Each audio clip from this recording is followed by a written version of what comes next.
What's good, YouTube? Quinn Wade Basketball Analysis coming to you with a quick video. We're going to continue this trend that I've been going in because it's going to be very important going into the summertime that you have players like Randle and like Marcus Smart and like Jabari Parker. People have seen these players. People was, high on these players. People was going to their games in high school. People was going to their games in college. People felt like they was going to go top 10 for like 3, 4 after their junior seasons. People knew how great these players was. We knew they was destined for the NBA and they was top 10 picks of that draft. But now it's a time looking back at the draft where they're they have the experience, they have the playing time, they know how they game translate, they know what they can do, they know what they have to improve on, they know how to continue to get better. And that's why I made the Randalls and Jabari type videos like I'm about to make about Marcus Smart because they've been in the league for 4 years and they seen what they can see. They did what they can do. They played in big games. They have the experience. They have the knowledge to with the footage and the coaching. Now it's time to see, are you going to either fail at expectations or exceed expectations or at least live up to the expectations? And I feel like it's a reason why these players, they couldn't reach a deal with these players, even though we all projected that they might. I didn't think Julius Randle or Marcus Smart was going to be stars. And like you can go back and watch my footage. Even back then, I never thought Marcus Smart was going to be a star. I never thought Julius Randle was going to be a star in the league, and they're not. They're just role players at best, and that's kind of sad because you picked them in the top 10. You hoping they franchise changing players, and instead they're not. They're just great. I mean, solid role players on a good team. And if they was on a championship team, they'd be great role players off the bench.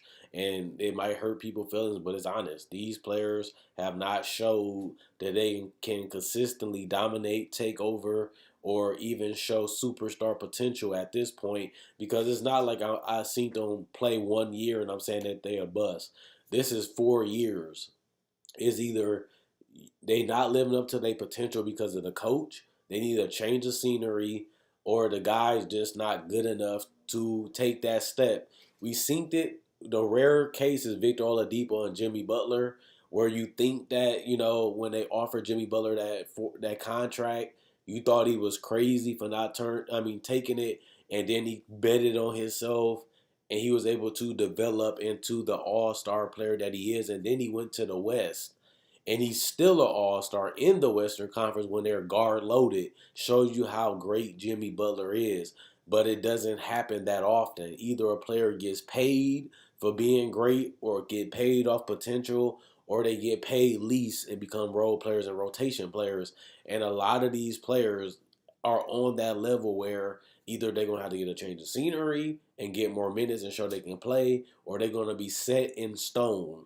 Because just like you see with Jamal Crawford, just like you see with Lou Williams, they probably could start. But since the coaches want them to come off the bench because they seen that throughout the league that they can do that and have a great role at it, it kind of hurt their career at the same time helping it because it prolonged it. But at the same time, they not going to get the role that they really want because this is how people think about them in their mind. So if I look at a player that's a great rebounder, I remember him as a great rebounder, and that's what I want him for. Like DeAndre Jordan, I know he's a great rebounder. That's what I want to add to my team. But DeAndre Jordan never expanded his game. He just was a good pick and roll player, diving to the rim and rebounding and getting offensive rebounds. That's it. And Marcus Smart, has turned into that player where offensively, he's not going to give you much. He can get hot. He can get streaky a couple games. He can get hot from the 3-point line. He can make tough shots every once in a while. Like I said, he had the makeup of a star because he had the body. He played hard defensively. He just played hard in general. He wants it. He fights. He scratches. He dives. And he plays with a lot of effort and energy. And even on the offensive end, even though he struggles scoring the basketball, even though he still cannot shoot consistently, obviously he has the what you want intangibly in his mind. just like Deion Waiters, for example, he has the mindset that he's a great player. Realistically, he's not.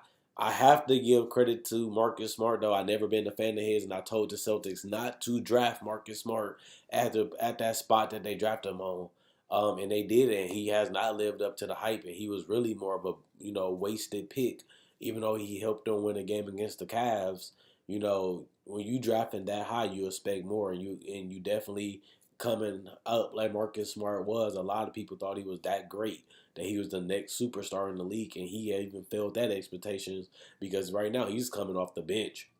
And even when he started some games, he still looked it bad offensively.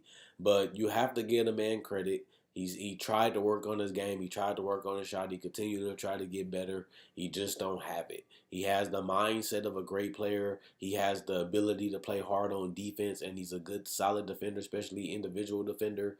And honestly, that helps him prolong his career because worst case scenario, you become a Luke Mute, a guy that can defend multiple positions, like Marcus Smart can guard point guards and shooting guards, but he also can handle the ball.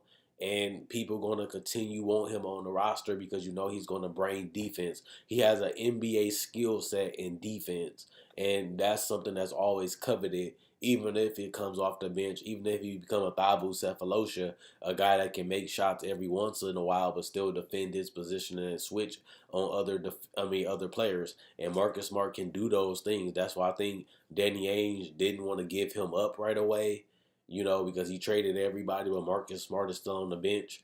On the team, and honestly, it's kind of crazy to see him, get drafted with all that hype and become just basically a role player. But now he's more of a skill set player because if I want Marcus Smart on my team, I just want him as a defender. But I feel like he has been a disappointment. I feel like he hasn't been the player that a lot of people thought that he would be. And it's crazy to see that because he had a lot of hype going into the league and also in the draft.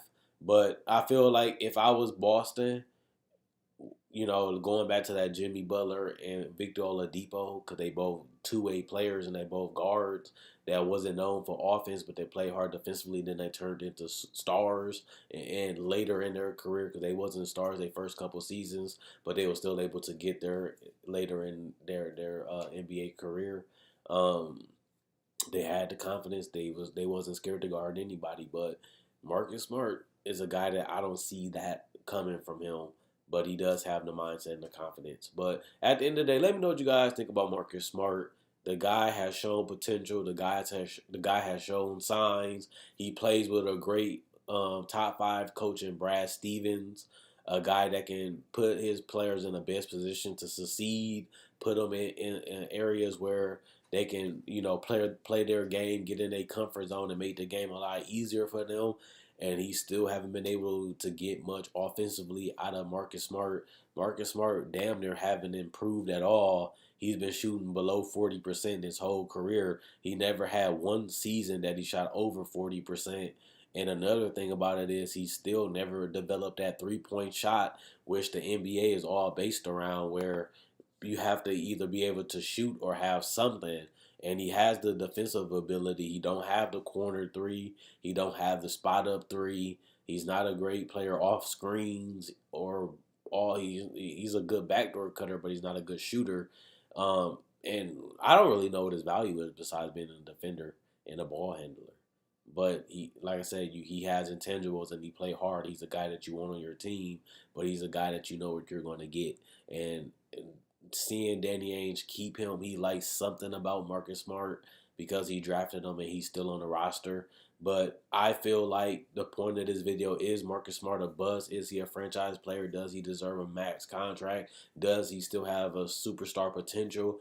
And also, um, how much money is Marcus Smart actually worth in the league if he was to get an offer sheet from another team? Because he might want to change the scenery because Danny Ainge and him could not agree to a contract extension. He still will become a restricted free agent anyway, so Danny Ainge still has the upper hand on that. But Do you think he needs a change of scenery? Do you think he need a different coach, a different role, more opportunity? It's not too many areas and spots teams he can go to and start. It's not a lot of teams he can go to and get the minutes and get the touches that he probably need to become a superstar player like Oladipo did. He got the right system. He has the right coach. And he's getting the opportunity to showcase his talent and getting as many shots as he wants, and now he's in the All-Star game. Same with Jimmy Butler. When Derrick Rose went down and needed somebody, and Jimmy Butler put the work in, and he was able to take advantage of that moment, and he became the Jimmy Butler that we all know now. But none of us seen that coming with him or Oladipo. But I don't really see that in Marcus Smart, honestly. But I can't say nothing negative about that because I never seen it coming from Oladipo either after all these years. So let me know what you guys think about that. I think Marcus Smart, if you can get him on a $6 million to $10 million deal, that's fair because he is a hustle effort and he can rub off on people too with his effort and energy. Plus, like I said, he can play one or two, handle the ball, and he's a solid defender at his position. And that's still worth, at the end of the day, a roster spot with those intangibles and his ability to play defense and actually want to play defense as a young player. So let me know what you guys think about Marcus Smart. And I'm going to check out my website, analysisplayground.com. Link up in the description in the comment section below. Also, check out my Facebook page, analysisplayground.com. Link up in the description in the comment section below. I'm going. Let me know what you guys think about Marcus Smart. And should the Celtics resign him? Should they offer him $6 million? Should they offer him $10 million? Or should they just let him go and let somebody else pick him up? Let him get the playing time or let him show try out for another team, and if they like him, he goes with that team and hopefully becomes what a lot of people predicted. Worst case scenario, he's just a great defender in the league.